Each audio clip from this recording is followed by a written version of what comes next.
A lot has been made over the last few years about the dangers of identity theft, and you've probably taken steps to make sure that you don't become a victim. But did you know your child is still a target for identity thieves?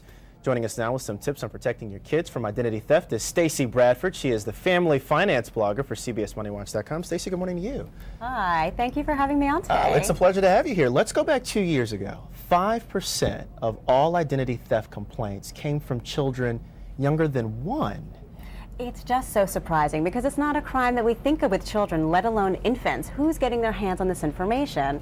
But actually, infants are the perfect victim because parents aren't looking out for this crime, so it can go undetected for longer and they could steal more money. Scariest part about this whole thing is that children are most vulnerable right now, back to school time. That's right, because during the back-to-school season, any parent will tell you that the schools are always asking them for information, and the information they want is exactly what ID thieves are looking for. Full name, address, social security number, birthday. They've got it all right there. Let's talk about this now, how to protect your child, because we are in that season of going back to school. That social security number, it is like the combination to the lock. You want to make sure that you keep that secret.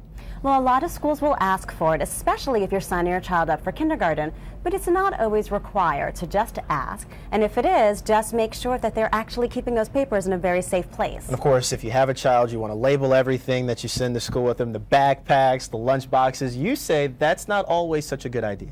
Well, you can label it, but you don't have to go to a catalog and put their name right on the outside. Instead, consider putting it on the inside where a stranger can't see it as readily. To the computer now, 1 in 5 children report doing something their parents would not approve of online. Online, it's almost like a criminal's playground for children.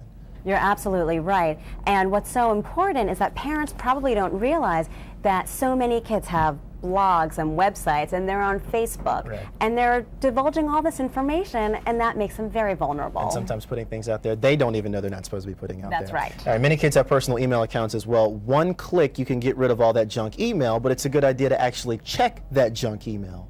Well, that's right. If somebody were to get a credit card solicitation for a child at home, they might think nothing of it, but actually that means that your kid might have had his personal information stolen.